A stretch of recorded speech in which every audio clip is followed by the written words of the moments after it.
이번 시간에는 수출을 했다가 물품이 반품되는 경우에 이 물품에 대해서 재수입면세를 적용하는 것에 대해서 안내드리도록 하겠습니다.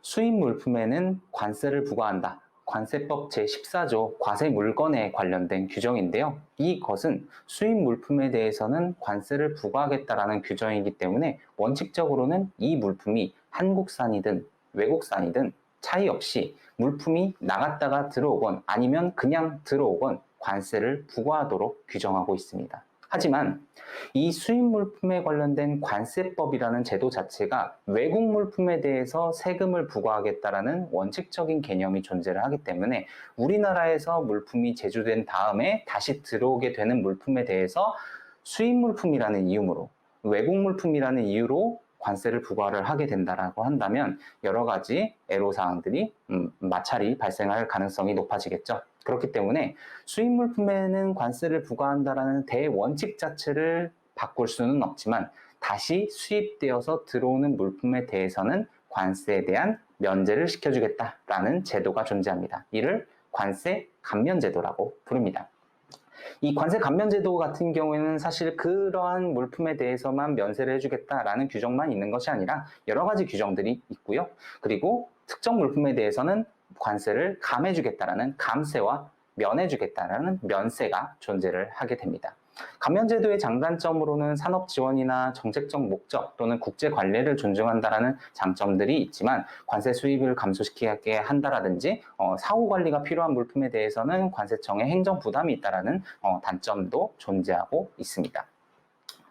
관세법상 관세 감면 제도는 조건부 감면세와 무조건 감면세로 나눠져 있는데요. 예를 들어서 조건부 감면세 같은 경우에는 말 그대로 조건부로 면세를 해주겠다, 감세를 해주겠다라는 규정입니다. 예를 들어서 물품이 수입되었다가 다시 나갈 것이기 때문에 면세를 적용해 주세요 라고 하는 재수출 면세 같은 경우에는 수출 이행기간이라는 조건이 따라 붙게 됩니다. 그래서 그 수출 이행기간 이내에 수출을 해야만 면세가 적용이 된다라는 부분이 있고 이런 것들을 조건부 감면세라고 부릅니다. 반대로 무조건 이 물품에 대해서 어떤 식으로 사용을 하든 어떠한 방식으로든 사후관리가 되든 상관하지 않고 무조건 감면세를 적용을 해주겠다라는 제도도 있는데 여기에서 대표적인 것이 오늘 소개를 해드릴 재수입 면세에 관련된 내용입니다. 이 재수입 면세 같은 경우는 수출 나갔다가 들어오는 물품이다. 즉 정식적으로 따지자면 외국 물품이라고 보기에 어려우니 면세를 적용을 해주겠다라는 개념이 존재를 하고 있는 것입니다.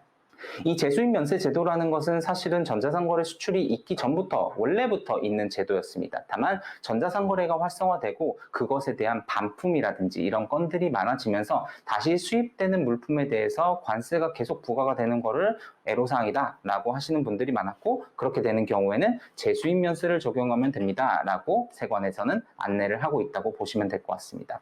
재수입 면세에 관련된 요건은 3가지 정도로 제시를 드릴 수가 있는데요. 우리나라에서 수출이 된 물품이어야 합니다. 당연하겠죠? 그리고 두 번째로는 그 물품이 해당 국가에서 제조되거나 사용되지 않은 상태에서 다시 수입이 되어야 합니다. 즉 수출 물품과 수입 물품이 동일해야 된다라는 개념으로 확인을 해주시면 좋을 것 같고요.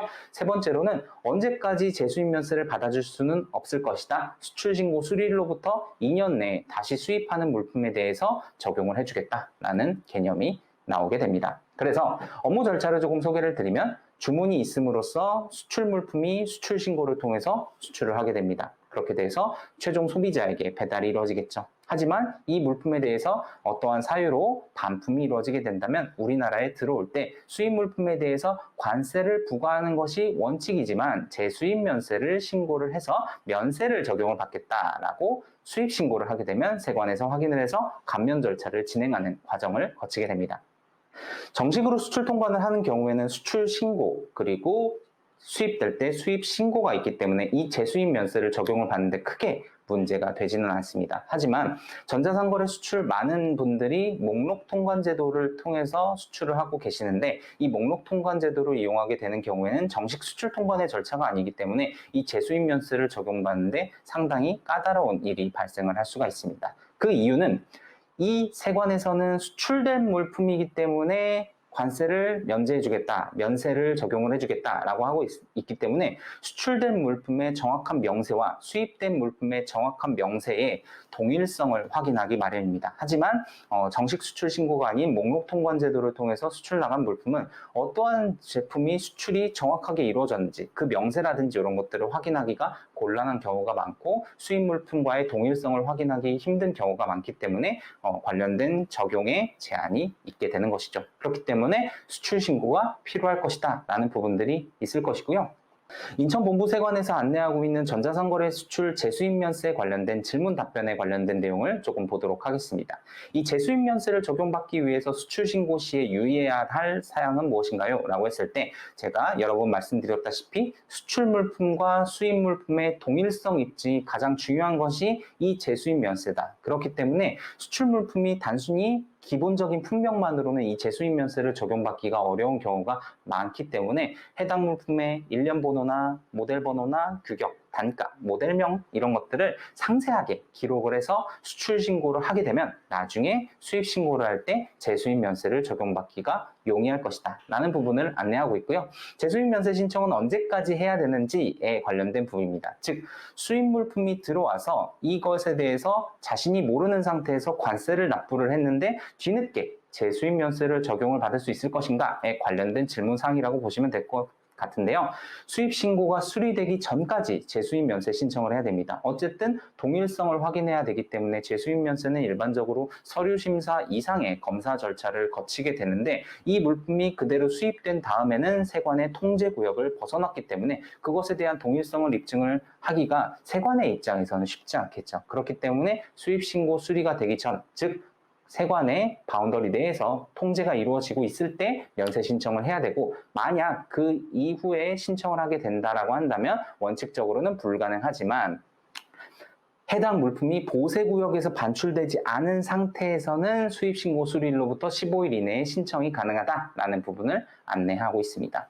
세 번째 관련된 부분은 관세와 함께 같이 부과되는 부가가치세도 면제가 될 수 있을 것인가에 관련된 내용인데요. 이 재수입 면세는 관세법상 관세를 면세하는 규정이기 때문에 부가가치세에 관련해서는 부가세법상에 관련된 규정에 따라서 재수입 면세를 적용받을 수 있을지 없을지를 확인을 해야 되는데 안타깝게도 부가가치세법상으로는 수출 물품이 다시 수입되게 되는 경우 면세를 적용받을 수 있는 경우가 사용 또는 소비 권한을 수입자에게 이전하지 않은 거래에 대해서만, 즉 소유권이 넘겨지지 않은 상태의 거래에 대해서만 부가가치세가 면세된다라고 규정을 하고 있습니다. 그런데 이 B2C 전자상거래 수출 같은 경우는 일단 물품이 해외로 수출이 되어서 그 구매자에게 소유권이 넘어간 상태에서 여러 가지 사유로 인해서 반품이 오게 되는 건이기 때문에 소유권이 일단 이전된 거래이기 때문에 부가가치세 면제가 불가능하다라고 안내를 하고 있습니다. 이런 것들 관련해서는